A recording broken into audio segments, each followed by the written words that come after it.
Oi, pessoal! Gente, me contem aqui como andam as suas relações de casal.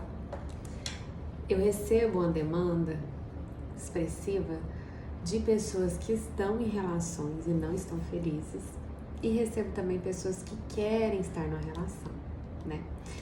E aí, gente, o que a gente precisa observar? Existe um inconsciente coletivo, né? Depois vocês pesquisem aí, que foi uma teoria criada pelo Carl Jung, que ele observava que esse inconsciente coletivo é como se fosse um campo de informação, né? Nos lugares onde a gente vive, nas famílias onde a gente, de onde foi a nossa origem, do local onde a gente está, tudo tem esse campo de informação que ele chama de inconsciente coletivo, que até o Pablo Marçal também usa esse termo como ambiência, né?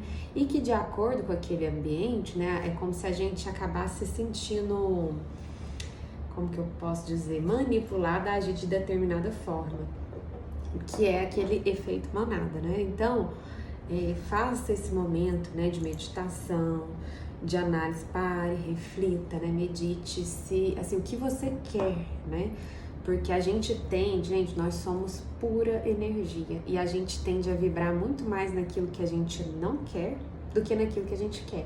E o universo vai trazer pra gente não só o que a gente quer, mas o que a gente tá vibrando. Então, o que tá saindo de dentro de você? Qual é a energia que você tem emanada, né? E assim, até na questão, por exemplo, né, quando existe casal, vamos dizer assim, na internet, que você vê lá um casal muito bonito, às vezes a gente olha e fala, nossa, isso aí é tudo fachada. Será, gente, que é fachada, né?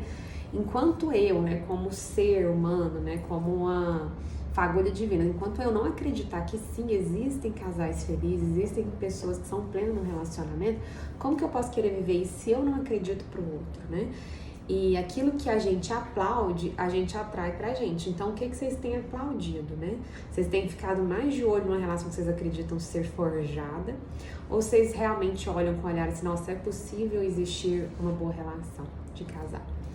Gente, então hoje, trazendo isso aí pra constelação, eu vim trazer um pouquinho desse livro aqui do Bert Hellinger, que é o criador do método das constelações, para que o amor dê certo. Porque como já dizia lá na Bíblia, né? Não é bom que o homem esteja só e nem que a mulher esteja só. Então, o que o Bert falava aqui de forma bem resumida sobre as relações? Bom, como eu já tinha dito antes, tem essa questão, né? É o tripé lá da constelação. Hierarquia, que é cada um do seu lugar lá, hierarquicamente das famílias. Pertencimento é que todos pertencem. E equilíbrio. Então, o casal tá aqui no equilíbrio, né? Que é entre o dar e o receber. Então, quando você entra numa relação, você precisa estar disponível, né? Porque o mínimo, a gente mora num país que é monogâmico, então você precisa ser solteiro para estar numa relação e primeiro passo, né? E você precisa estar disponível. Disponível para quê? Para saber que, de certa forma, você vai ter que abrir mão de um pouco da sua liberdade e, em contrapartida, você vai ter benefício de estar naquela relação. E aí, cabe a você fazer essa conta, né? E saber se você, primeiro, né? Se você está disponível para entrar nessa relação e outra, eu estou disposto a abrir mão da minha liberdade para, né, estar na vida dessa pessoa. E a partir do momento que eu estou, né, naquela relação com aquela pessoa, preciso entender que eu não estou só com aquela pessoa, que eu abraço todo o sistema familiar dela e ela o meu, né? E eu preciso acolher, né, esse sistema familiar dele com amor. E aí entra muitas vezes na questão dos problemas que a gente enfrenta com família, com sogra, por quê, né? Falta de pertencimento, ou seja, a partir do momento que eu reconheço, né, que eu seja, é o meu companheiro ali, mas ele existe graças ao pai e à mãe. Quando a gente tem uma postura, né, de querer esse afastamento, é claro, gente, né, que assim como um princípio bíblico, assim que casa, a prioridade é essa família aqui, mas eu não posso simplesmente fazer de conta que não existe a família de origem. Eu não preciso conviver com a família de origem, mas no meu coração eu preciso dar um espaço e reconhecer, né, essa pessoa existe. E aí o Bert ainda dizia assim, que existe prioridade e preceito. O que quer dizer isso, né? Prioridade veio antes, a família de origem do meu companheiro veio antes, e preceito, né? Falei errado, gente. Preceito veio antes, então, ou seja, a família de origem do meu companheiro veio antes. Prioridade é essa relação, né, que você tá tendo com a pessoa. Bom, e aí ele coloca até aqui nesse livro, gente, pasmem, né, quando a gente entra numa relação para que o amor dê certo, olha o que o Bert observava nas constelações.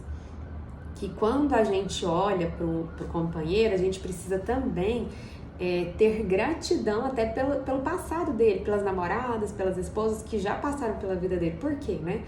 Eu preciso olhar não com aquele olhar de rival, mas olhar com olhar de gratidão e perceber o seguinte: eu só estou na vida dessa pessoa graças a esses relacionamentos que não deram certo. Porque se tivessem dado certo, né, você não estaria nesse lugar que você está hoje.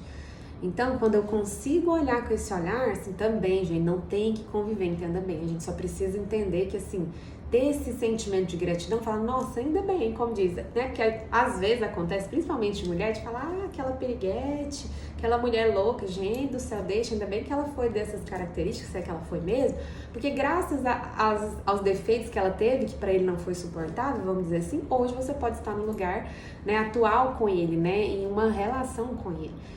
Isso gera um efeito muito positivo para o casal. Quando um dos membros do casal ali, que olha com julgamento para o passado do atual, o que acontece? É como se a pessoa inconscientemente ela se vincula a ex e ela também não permanece na relação.